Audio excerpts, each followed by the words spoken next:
आज हम जो पढ़ने जा रहे हैं उसका विषय है भाषा। वैसे तो सामान्य रूप में सभी को पता है कि भाषा विचारों की अभिव्यक्ति का माध्यम है, लेकिन अलग अलग विद्वानों द्वारा, अलग अलग लेखकों द्वारा इसको अपने अपने रूप से परिभाषित किया है। इसमें पहली परिभाषा है कि यह एक साधन है। भाषा क्या है? यह एक साधन है जिसके द्वारा हम अपने मन की बात दूसरों तक पहुंचाते हैं और समझते हैं।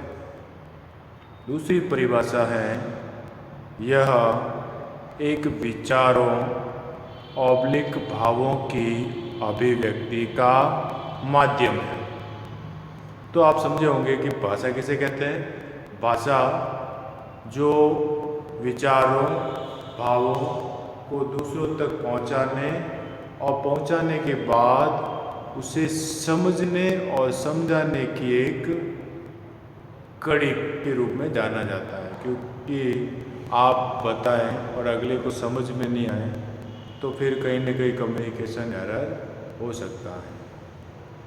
फिर अगली बात आती है भाषा के प्रकार।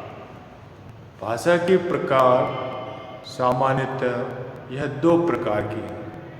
मौखिक भाषा, दूसरा है लिखित भाषा। मौखिक भाषा जिसमें हम अपनी बात बोलकर और दूसरा सुनकर उसे समझता है, उसे मौखिक भाषा कहते हैं। दूसरी लिखित भाषा, वह भाषा जिसमें अपनी बात लिखकर और दूसरा व्यक्ति पढ़कर समझता है, उसे लिखित भाषा कहा जाता है। फिर एक भाषा का अन्य माध्यम आता है जिसे अपन सांकेतिक भाषा कहते हैं।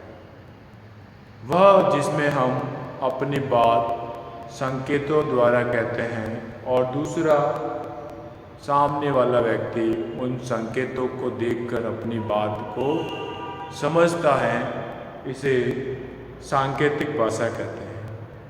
सामान्यतः भाषा को दो भागों में ही वर्गीकृत किया गया है।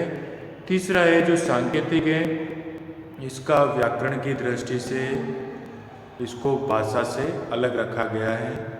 भाषा में सामान्य दो ही, मौखिक और लिखित को ही माना गया है।